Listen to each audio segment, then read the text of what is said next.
সম্ভব। আচ্ছা অগো যে পুরাইতাছে ওরা কি কষ্ট পায় না? মইরা যাইবো ব্যক্তি এত হিটের মধ্যে অগো কেমনে পুরাইতাছে? অগো আজাব হয় না কেমনে করে মারতাছে হিট এনে থাম না। আরে তো আল্লাহ জান্নাতে নিয়ে বারবিকিউ করতে গিয়ে মোবাইল গেল ভেঙে। তো আসসালামু আলাইকুম গাইস, যাই হোক কিছুই বলার নাই, ইন্ট্রো দেখে তো বুঝে গেছেন কি কি আজকে হলো।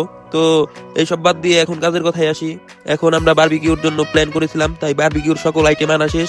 এখন এই মুরগি কাটাকাটি হচ্ছে, মুরগি কাটাকাটির পর তারপরে আবার এগুলা মেরিনেট করতে হবে। কিন্তু একটা জিনিস লক্ষ্য করেন, ওর মোবাইল ভাঙার পর কিন্তু তারপরে ওর মুখে হাসি রেখেছে, কারণ এটা কষ্টের হাসি ভাই। ভাই ওকে কিছু বলার মতো ভাষা আমার কাছে নেই। সো এখন মাংসগুলা পানি দিয়ে ধুয়ে উঠিয়ে নিচ্ছে, তারপরে এগুলা মেরিনেট করা হবে। মেরিনেট করার পর তারপরে আবার কয়লায় আগুন ধরানো হবে। কয়লায় আগুন ধরাইতে গিয়ে গাইস যা প্যারায় পড়েছি। সো গাইস এখন মাংসগুলা মেরিনেট করা হচ্ছে। ফার্স্টে বারবিকিউ মশলা দিয়ে মেরিনেট করা হয়েছে, তারপরে হলুদ মরিচ, তারপরে আবার টক দই, তারপরে এখন আবার সয়া সস দিয়ে সবগুলো সস একসাথে দিয়ে তারপরে মেরিনেট করে রেখে দিব। 1 ঘন্টার মতো রাখা হয়েছিল মেরিনেট করে। 1 ঘন্টা না, ওই কয়লার আগুন ধরাইতে ধরাইতে মনে করেন 1 ঘন্টা 30 মিনিট লেগে গেছে। গাইস এখন মেরিনেট করে 1 ঘন্টা 30 মিনিট রেখে দিব, কারণ কয়লার আগুন ধরাইতে ধরাইতে অনেক টাইম হয়ে গেছিল, তার জন্য 1 ঘন্টা 30 মিনিট হয়ে গেছে এই আগুন ধরাইতে ধরাইতে।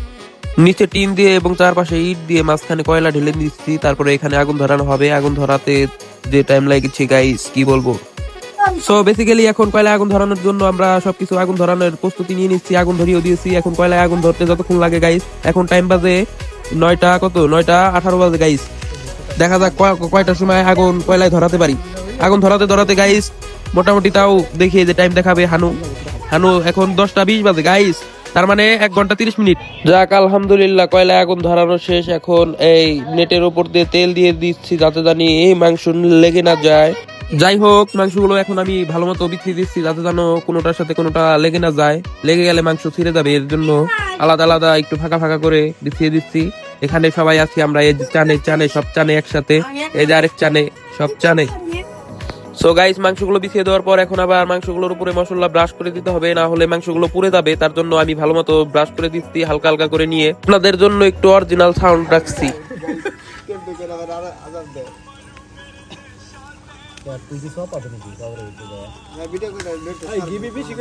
সো গাইস আমাদের বারবিকিউ অলরেডি রেডি হয়ে গেছে। তো এখন আমরা খাওয়া দাওয়া শুরু করে দিব। এই যে আমরা খাওয়া দাওয়া শুরু করে দিচ্ছি, সাথে নান রুটি আছে, নান রুটি দিয়ে খাচ্ছি। এই যে নান রুটি, এই যে চানে বাংলো, আমিও খাচ্ছি হালকা পাতলা। আসসালামু আলাইকুম গাইস, আজকের ভিডিও এই পর্যন্তই। দেখা হবে আর একটা কোনো নেক্সট কোনো ব্র্যান্ড নিউ ভিডিওতে।